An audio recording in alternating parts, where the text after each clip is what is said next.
Muy buena tarde a todos. Suplicaría, por favor, si me pudieran confirmar mi audio. Sí, licenciado, Se se escucha, escucha disculpe. bien. Vaya, muchas gracias. Bueno, el día de hoy vamos a platicar sobre otra de las leyes penales especiales y que tienen que ver precisamente contra aquella ratificación que hiciera el Estado de Guatemala sobre el protocolo para poder instituir la ley en contra de el femicidio y otras formas de violencia en contra de la mujer. Aquel decreto que ha cobrado vigencia ya por el 2008, que es el decreto 22-2008 del Congreso de la República de Guatemala.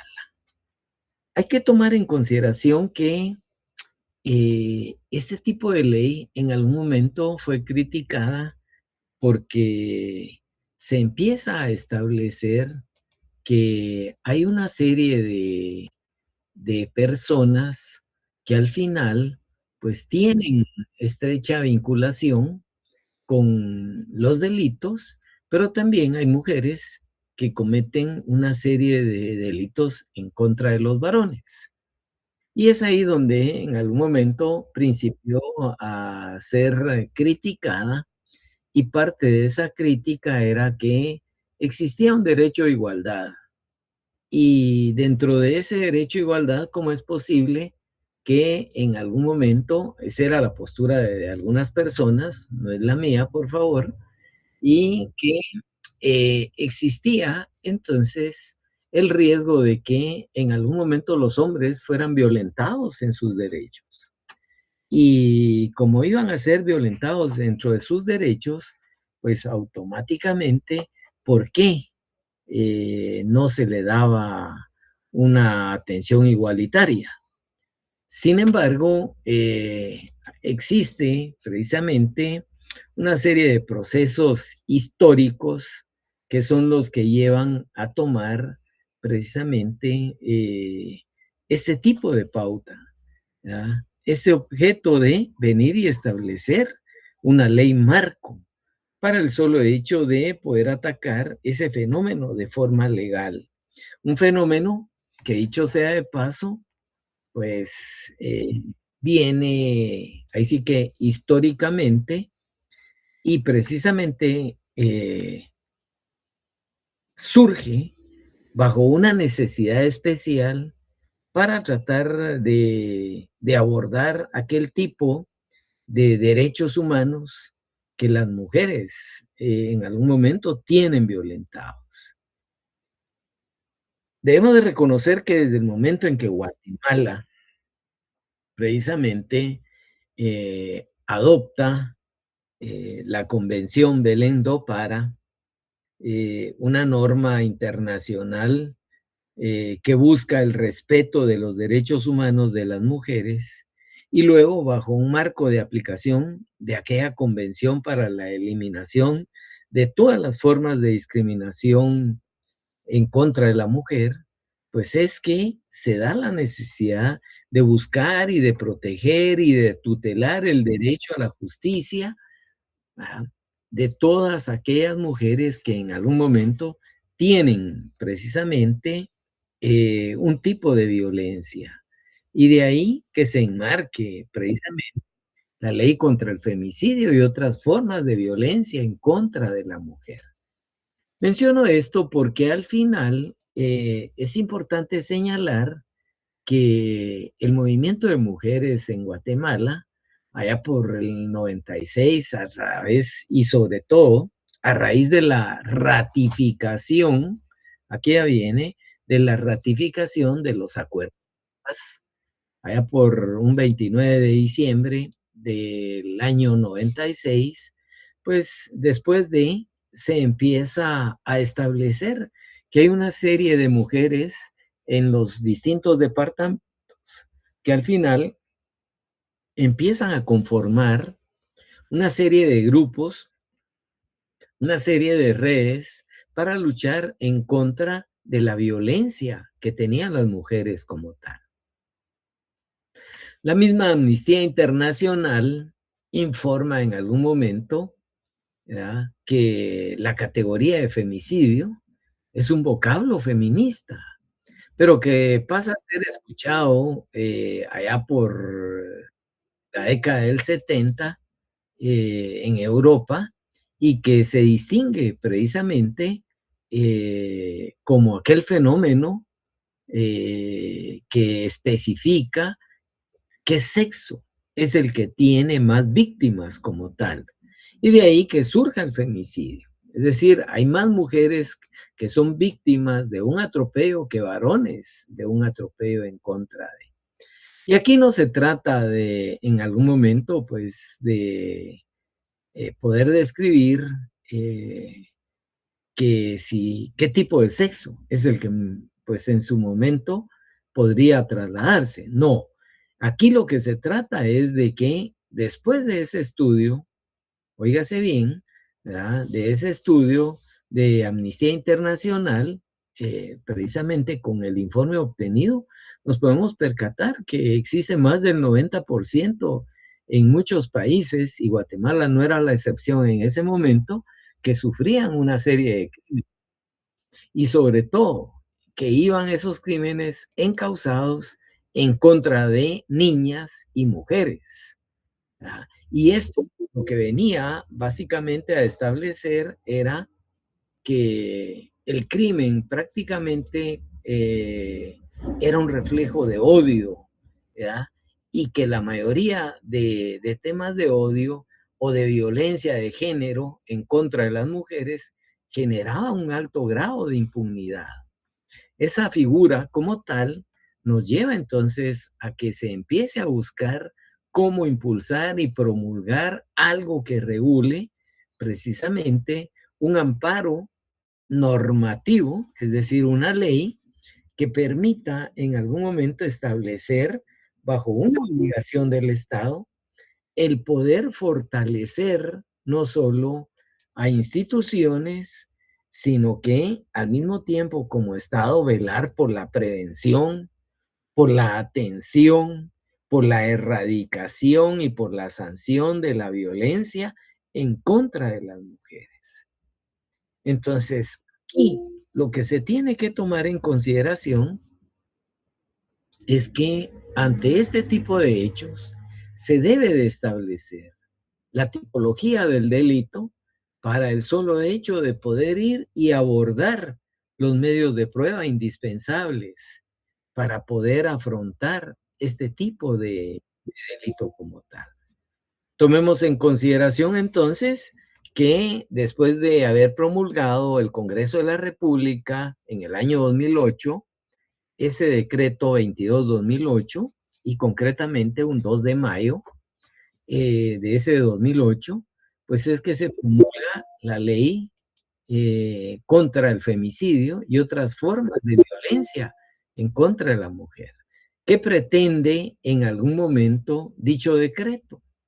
Bueno, se funda que el Estado debe de proteger a la vida desde la concepción, que el Estado debe de adoptar las medidas legislativas que sean adecuadas para evitar la discriminación en contra de la mujer. Y precisamente, ¿por qué va? Porque Guatemala había ratificado la Convención sobre la eliminación de todas las formas de violencia y discriminación en contra de la mujer, a través de esa Convención Interamericana para prevenir, sancionar y erradicar la violencia en contra de la mujer. Entonces, si ya se tenía un marco normativo de aceptación internacional, pues se tenía que impulsar precisamente el tipo de legislación. Y es así como surge este decreto 22-2008. Otro de los elementos importantes es que se debe de velar porque las mujeres tengan una igualdad dentro de sus relaciones, que para ese momento eran mucho más marcadas. Hoy en día siguen algunas bastante marcadas en un ámbito desigual de poder social, de poder económico, de poder político, de poder cultural, de poder jurídico como tal. Y entonces es ahí cuando se establece que la ley en realidad es de femicidio más que de varones como tal. Bueno, ante esta realidad en Guatemala y sobre todo evidenciada por una serie de estadísticas, a pesar de que no eran oficiales, el concepto que se empieza a impulsar es el de femicidio. ¿Por qué? Porque al final existe violencia institucional, ya que muchos de los casos por muerte violenta nunca llegaron a esclarecerse antes de la promulgación de la ley.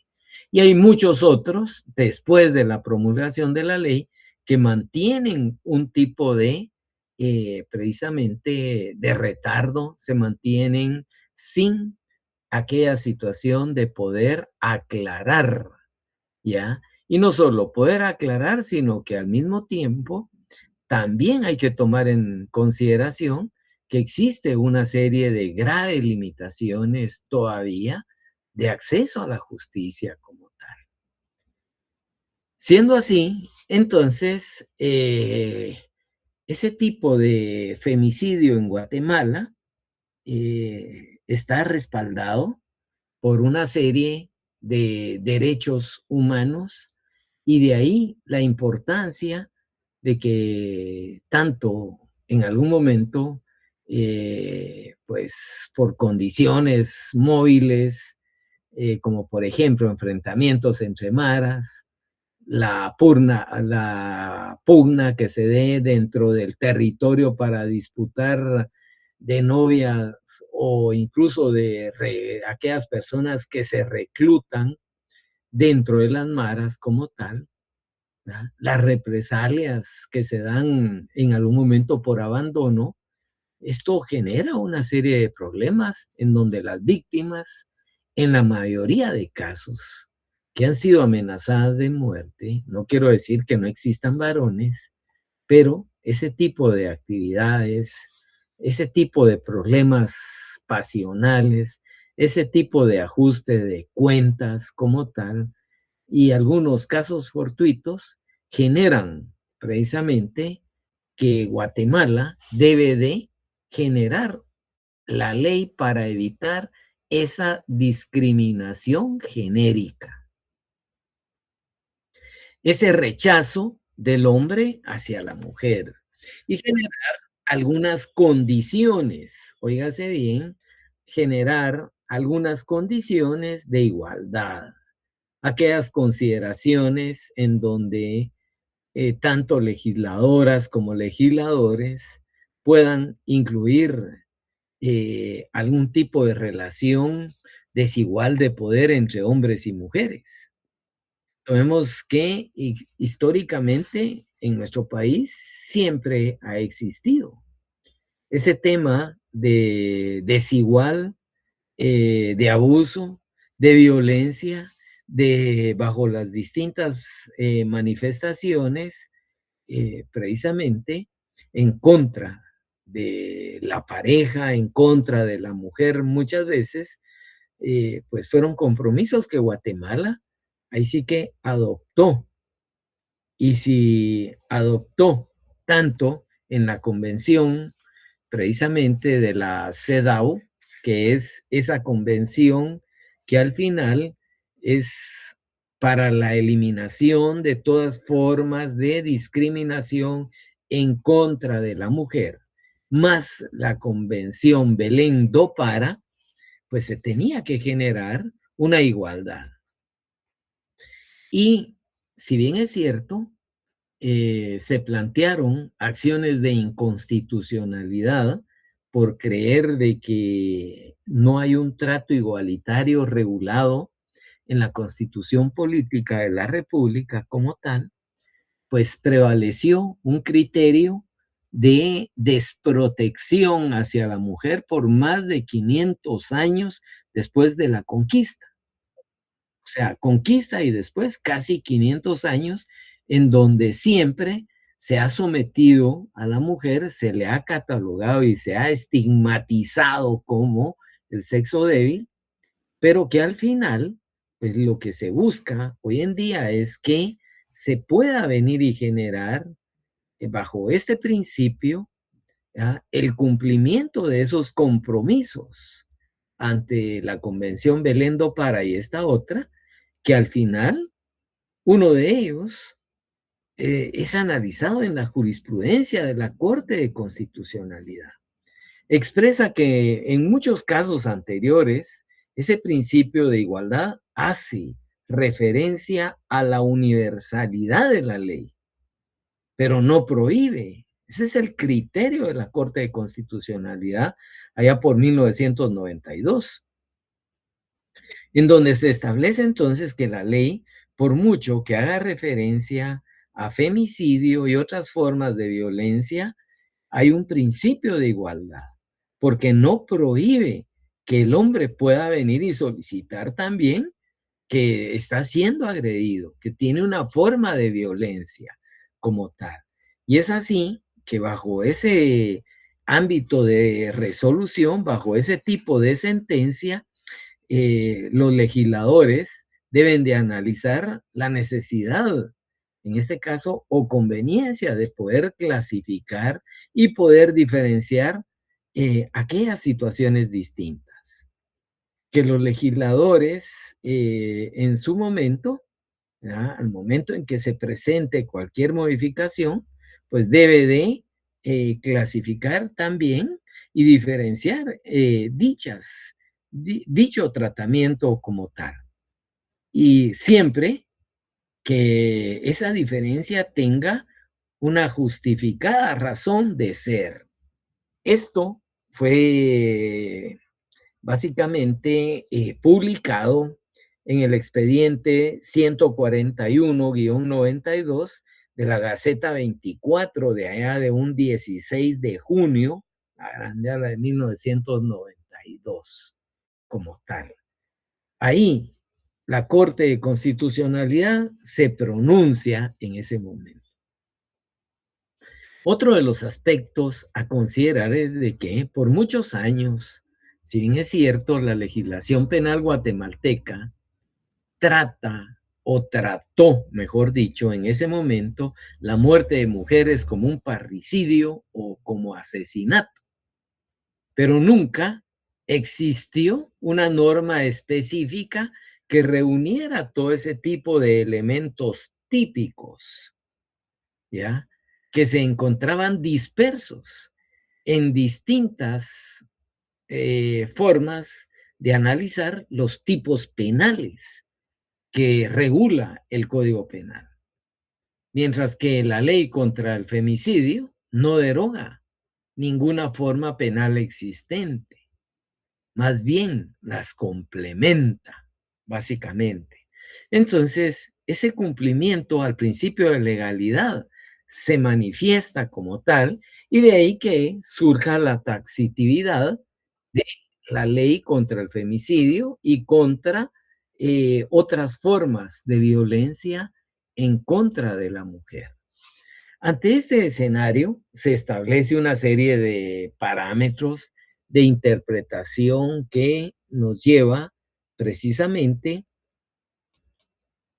a poder interpretar sin menoscabar, eh, en este caso, el espíritu, el fin o el objeto de la ley. Y de ahí entonces es que taxativamente, a pesar de que existe entonces una ley en contra del femicidio y otras formas de violencia en contra de la mujer, pues se va a aplicar bajo un ámbito de multiculturalidad, tendría que ser. ¿Por qué va? Porque promueve la protección en diversos grupos étnicos, en ese tipo de formas, reconocimiento de formas de vida como tal, y al mismo tiempo, pues las costumbres, las tradiciones, la forma de organización social la respeta como tal. Recordemos que Guatemala pasa a ser un país multiétnico, pluricultural, ¿ya? Y multilingüe. Así se establece también dentro del enunciado que en algún momento pudiera existir desigualdad real entre los pueblos, ¿verdad? Pero con ese tipo de relación, ¿verdad?, hay igualdad para las mujeres, para todas aquellas mujeres que pertenecen a los distintos grupos étnicos, sobre la base de igualdad sobre el hombre. Por supuesto, ¿ah? Los derechos humanos de las mujeres, las libertades fundamentales, son las que en algún momento se vieron bajo ese tipo de estructura de pueblos originarios limitados. ¿Por qué? La mujer estaba condenada a su vivienda. La mujer está condenada a las decisiones precisamente del varón. Es ahí donde esa forma de paternidad, esa forma de mantenimiento sobre los hogares, sobre la misma decisión de qué hacer y qué no hacer sobre los hogares, impedían un goce real, un goce efectivo de los derechos humanos. Con la ley viene a ampliarse ese elemento de multiculturalidad como tal. Bueno, el acceso a la justicia y el derecho que tiene la víctima, básicamente, pues en cualquiera de las manifestaciones, viene a adoptarse como algo integral, como algo de información sobre sus derechos, sobre los procesos o mecanismos que utiliza la ley, con el fin de orientar, óigase bien, de orientar ¿a quién? A la mujer. ¿Para qué? Para que ejerza sus derechos ciudadanos, especialmente aquellos de exigir justicia ante una serie de hechos de violencia en contra de la mujer. Que el cuate llegaba a su comunidad y llegaba bien happy y se le antojaba venir y pegarle a la mujer, pues automáticamente actuaba, ¿ya? Y sencillamente, como era su mujer, se tenía que aguantar. Ese tipo de situación viene entonces a que todo ese tipo de mujeres que sobrevivieron después del mismo conflicto armado, que también tuvieron una serie de vejámenes en contra, sobre todo de niñas y mujeres, por supuesto también hay adultos, varones, ancianos, niños, pero con mayor atención a estos sobrevivientes de violencia, pues tienen que recibir una atención integral. Y aquí viene, ¿va?, la ayuda médica, la ayuda psicológica, ese apoyo económico, ese tipo de apoyo para una formación y poder reinsertarlas a actividades laborales, esa asistencia o acompañamiento de un intérprete para fortalecer las decisiones que en algún momento vayan a tener, aquella atención integral precisamente a las víctimas como tal. Todo ese tipo de reportes, todo ese tipo de peritajes empiezan a ser fundamentales. ¿Para qué? Para poder sustentar los distintos medios de prueba que se requiere ante ese tipo de delitos. Tomemos en consideración que pues hay un grupo y casi siempre le denominan grupo objetivo o grupo meta, que es el que se prepara para poder aplicar la ley. Y vienen instituciones del sector de justicia, como el organismo judicial, a través de la preparación de una serie de juzgados, una serie de jueces capacitados, para el solo hecho de atender el tipo de delitos como tal. El mismo Ministerio Público en cuanto a la capacitación de, en este caso, de auxiliaturas específicamente para efectos de darle atención a las víctimas como tal. O el mismo Instituto Nacional de Ciencias, perdón, de la Defensa Pública Penal. Aquí, pues, tomemos en consideración que la defensa pública penal es esa prestación de servicio de asistencia legal gratuita. Es decir, que no le vamos a incluir una serie de gastos, sino que el Estado debe garantizar.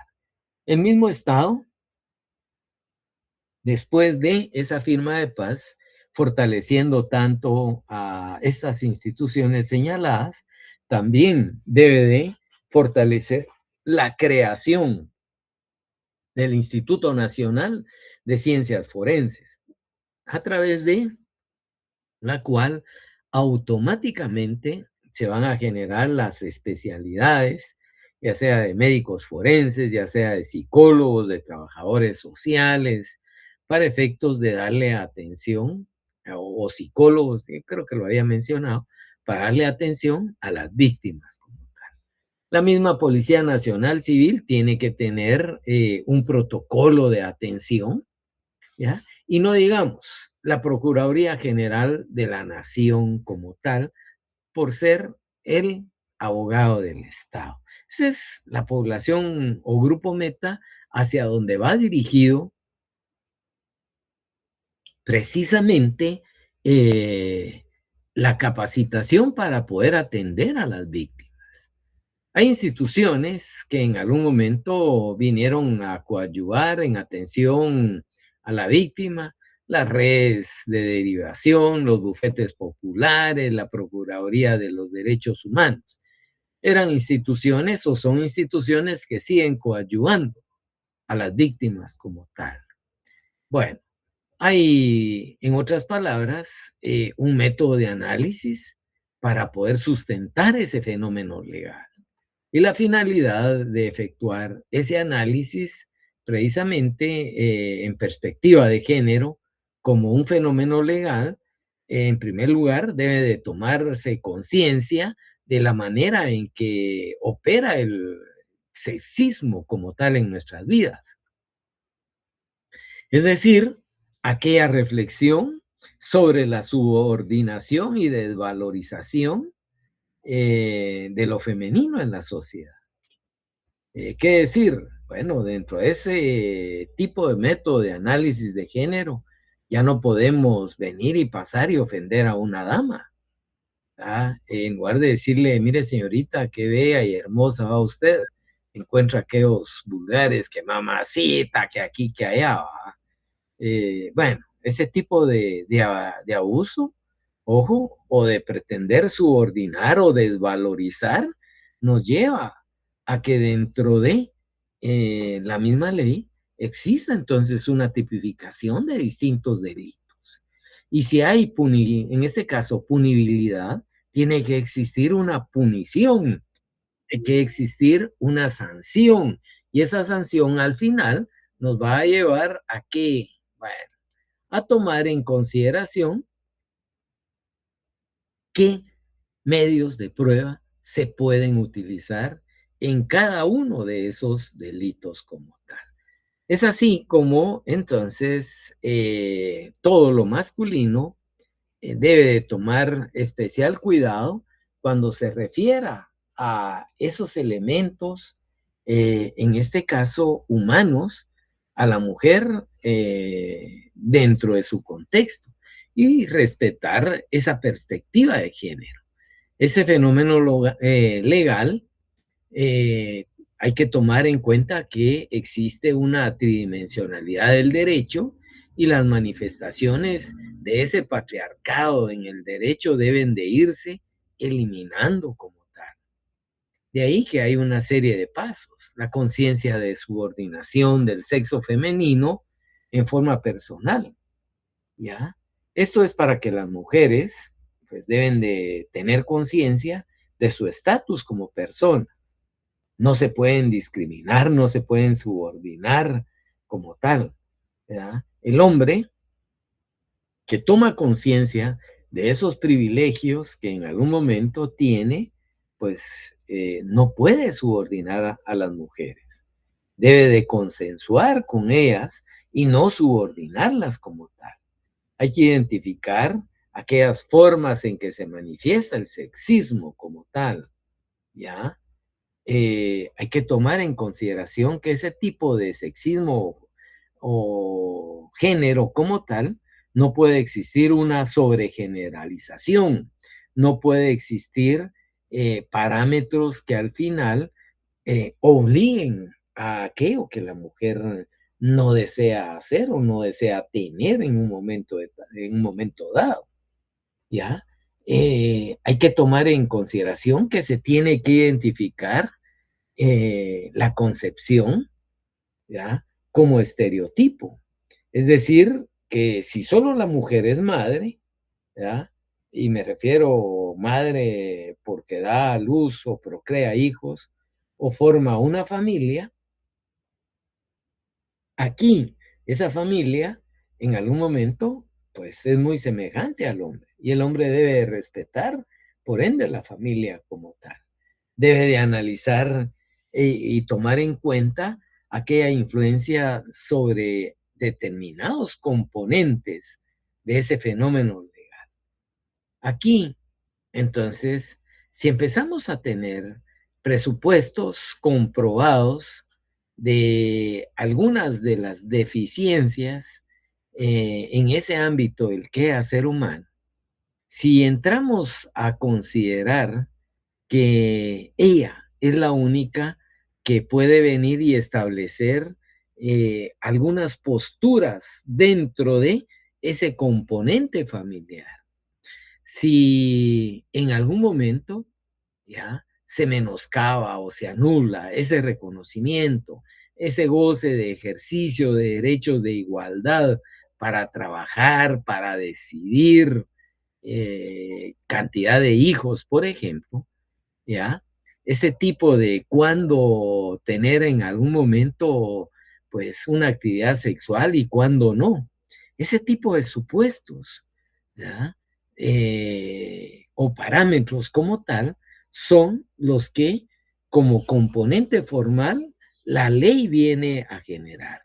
Y es así como esos componentes, entonces,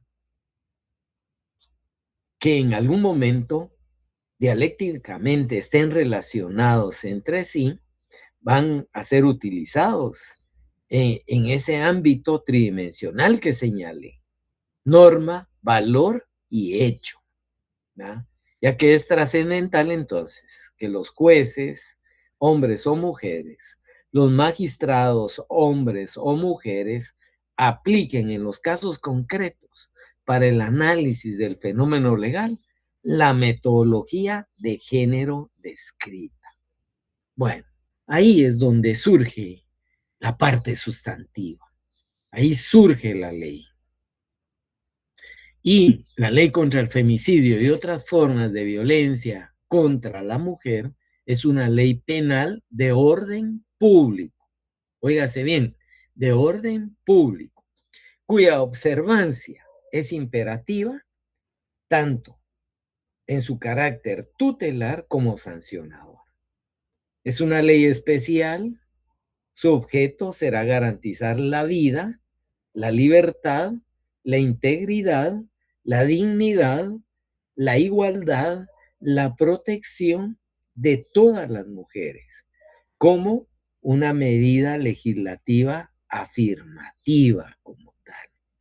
Insisto, afirmativa porque la Convención Interamericana para prevenir, sancionar y erradicar precisamente la violencia contra la mujer fue sancionada. Y cuando me refiero a ese tipo de convención, me estoy refiriendo a la Convención Belén do Pará. Otro de los elementos de esa parte sustantiva es precisamente el poder entrar a considerar tanto el artículo 44 de nuestra Constitución política, en donde queda establecido que los derechos inherentes a la persona, los derechos y garantías que otorga la Constitución, no excluyen otros que, aunque no figuren expresamente en ella, son inherentes a la persona humana. Luego viene que el interés social prevalece sobre el interés particular. Y finalmente, en ese 44 se establece que serán nulas de pleno derecho, es decir, ipso iure, las leyes, las disposiciones gubernativas y de cualquier otro orden que disminuyan, restrinjan o tergiversen los derechos que la Constitución garantiza. Y el 46 de la misma Constitución política deja normado la preeminencia del derecho internacional. Se establece el principio general que en materia de derechos humanos, los tratados y convenciones aceptados y ratificados por Guatemala tienen preeminencia sobre el derecho interno. Entonces, no podemos venir y establecer algún tipo de normativa dentro del derecho interno. ¿Por qué? Porque automáticamente este tipo de parte sustantiva dentro del derecho penal, pues nos lleva a la famosa preeminencia, en este caso, de los principios constitucionales sobre el derecho interno, ¿ya? Entonces, aquí lo que tenemos que tomar en consideración es que ante este escenario, esta preeminencia es un principio jurídico que viene a establecer que todas esas normas ratificadas por Guatemala tienen prioridad de aplicación sobre leyes ordinarias. Y es por eso que se presiona en algún momento al Estado para poder legislar. Y es ahí donde surge precisamente este tipo de decreto 22-2008, para dejar inmersas entonces algunas normas, algunos principios de preeminencia. Ese tipo de compromiso internacional que el Estado asumió y que en materia de derechos humanos tiene también normado en ese 46, artículo 46, que le di lectura, o ese debate que en algún momento se tiene sobre la preeminencia en cortes institucionales y en la misma Corte de Constitucionalidad nuestra. De ahí que la Constitución, por estar encima, ya que es ley suprema sobre esos tratados, ¿ya?, ordinarios, pero no sobre los tratados de derechos humanos. Eso sí tienen jerarquía constitucional y es precisamente para favorecer a la persona, aquel principio pro hominem, ¿verdad? Principio hominem, principio del hombre sobre la persona en sentido genérico como tal. Al mismo tiempo, tomemos en consideración que el control de convencionalidad viene siendo aplicado por los jueces. Y ese tipo de principio de convencionalidad muchas veces recae porque el derecho internacional público le ordena al derecho interno que en algún momento se pueda venir y generar algunas resoluciones bajo ese principio de convencionalidad, y que dicho sea de paso, pues empezaron a sentar jurisprudencia como tal. Hoy en día se invocan los principios de estos de convencionalidad para solo poder establecer entonces esa preeminencia en materia precisamente de derechos humanos. Bueno, de ahí, pues tomemos en consideración que la cultura patriarcal de esos hechos delictivos en algún momento, pues han constituido una serie de prácticas cotidianas que se han venido naturalizando y aceptando socialmente. Y desde ahí, entonces, ese accionar en contra de las mujeres fue en algún momento difícil poderlas tipificar como delitos. Y es por ello que para una correcta aplicación, una correcta interpretación de la ley, entonces se deja que los operadores de justicia, atendiendo al fin y al objeto de la misma ley, para cada caso en concreto, estarán propiciando, estarán aceptando precisamente hechos, medios de prueba que en algún momento sean constituidos como un acto violento en contra de la mujer, mas no así aquellos que no. Ese ámbito de ley entonces nos lleva a que debe de mantenerse como un elemento esencial en contra de aquellos varones que en algún momento han generado violencia contra las mujeres. Se ha sancionado de una manera independiente. ¿Verdad? Hay un ámbito privado, pero en el ámbito privado aquí hay que tomar en consideración que el hecho, aquel vínculo o relación que une al victimario con la víctima, incluyéndolo en aquellas relaciones interpersonales, domésticas, familiares o de confianza, ¿ya?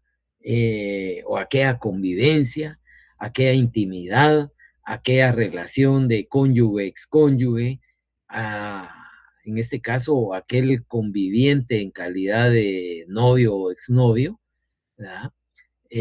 O aquellos que han procreado en algún momento hijos y no tienen ya ningún tipo de relación, esa determinación de la violencia no está condicionada a las relaciones formales que genera un matrimonio o una unión de hecho declarada o aquel parentesco. Entonces, estas pueden darse en un ámbito de las relaciones afectivas como la convivencia, ¿ya? O como un noviazgo, por ejemplo. Ese es un ámbito privado. Mientras que en el ámbito público, las relaciones que se den o que tengan lugar en una comunidad es en aquel ámbito social, laboral, educativo, religioso o cualquier otro tipo de relación no contemplado en el ámbito privado. Ante ese escenario, la aplicabilidad de la ley en los hechos de violencia en contra de las mujeres es independiente del ámbito en que se haya cometido. Pero óigase bien, cuando sea ámbito público. Ahí, básicamente, se amplía la forma de cómo poder trasladar medios de prueba, de cómo poder señalar o establecer algún tipo de delito, ¿ya? Y es convivencia. Hay unión de hecho no declarada, hay noviazgo, es ámbito privado. Es un excónyuge, es conviviente o exconviviente. Procrearon hijos y durante un noviazgo y ahora es exnovio, ámbito privado.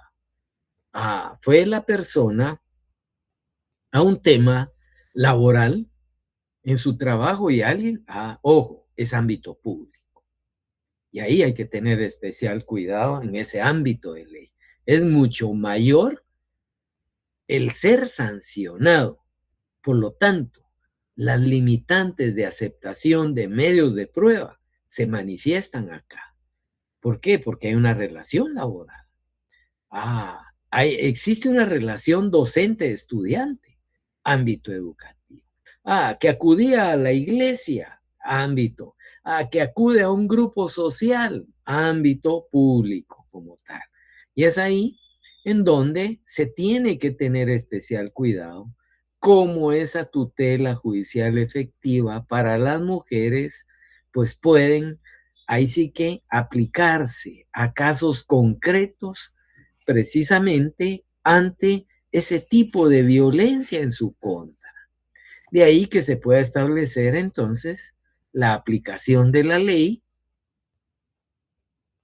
y esa aplicación de ley, entonces el Estado, en sus máximas aspiraciones de llevar a la práctica, ¿verdad?, este tipo de, pues, de legislación, nos aportará que la persona que en algún momento pudo haber tenido consideraciones por temas servidumbre, consideraciones por otro tipo de condición, fácil puede caer en una jurisprudencia favorable que invoca los beneficios de las mujeres víctimas de violencia como tal. De ahí que se establezcan los tipos penales, ¿verdad? Esa violación de derechos humanos, dependiendo de la magnitud, esa violencia en contra de la mujer, esa manifestación de violencia física, agresiones como tal, o sexual, obligar a tener relaciones cuando la pareja no quiere precisamente, aquel tipo de menoscabo hacia la persona, sos una aquí, sos una allá, aquí, allá, etcétera. Hay violencia psicológica, ¿ya? O en algún momento, pues, la individualización de ese tipo de análisis económico también se puede dar. Como no quiso acceder maritalmente la noche de anoche, pues hoy no hay quincena, dice alguien por ahí, ¿va? Ahí hay violencia económica. Bueno, hay sujetos que van a participar, los platicaremos el día de mañana, para luego poder aterrizar con los distintos medios de prueba como tal. Bueno, partiendo de esto, entonces, podemos ya establecer que por ahí les van a trasladar el link de asistencia, y el tema central para el día de hoy es el femicidio como tal. Licenciado Sisimit, si usted me pudiera apoyar, gracias, ahí va el listado de asistencia, y el tema central, insisto, femicidio. Así que, bueno, los dejo ahí para que puedan llenar su formulario de asistencia, y paso a desearle la mejor de las tardes por ahí. A ver, yo creo que alguien, solo permítame, vamos a tratar de ver, yo creo que alguien está pidiendo la palabra, miremos, no. Bueno, les deseo por ahí feliz tarde, respetables próximos abogados y abogadas. Buenas tardes, licenciado. Gracias, Luis, muy amable. Gracias, licenciado. Bueno, muchas gracias a todos, feliz tarde. Gracias, licenciado, buen día. Gracias, licenciado. Muchas gracias, buena tarde. Feliz tarde, licenciado, bendiciones. Gracias.